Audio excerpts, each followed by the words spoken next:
नमस्कार जोहार मु गगन कुमार आपण को स्वागत जनाऊँ जनता एक्सप्रेस आज खबर।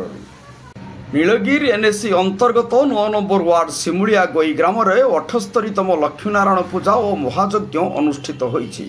7 दिन व्यापी आयोजित यह पूजा और महायज्ञ कार्यक्रम में प्रतिदिन संध्यारे सांस्कृतिक कार्यक्रम अनुष्ठित हो जाइछि।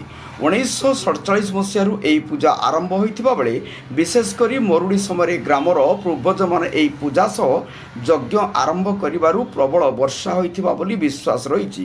सेबेठारू आज पर्यंत ग्रामर समस्त आदिवासी यह पूजा रे सहयोग करुछंती। प्रतिवर्ष भली चलित वर्ष मध्य लक्ष्मीनारायण सरस्वती मृणय मूर्ति निर्माण करा जाई 7 दिन धरी रीतिनीति अनुजाई पूजा करा जाइथिला। प्रतिदिन संध्यारे आखपाख अंचल शह शह श्रद्धालुं भिड़ परिलक्षित होइथिबा बेले प्रति परिवार 7 दिन धरे घरे आमिष मध्य निषेध करिथांती।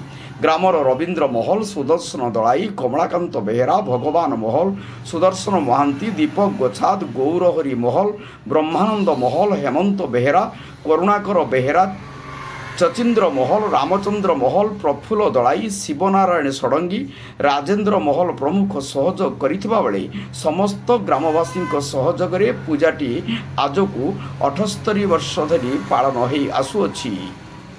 नीलगिरी मनोज महांती रिपोर्ट, जनता एक्सप्रेस।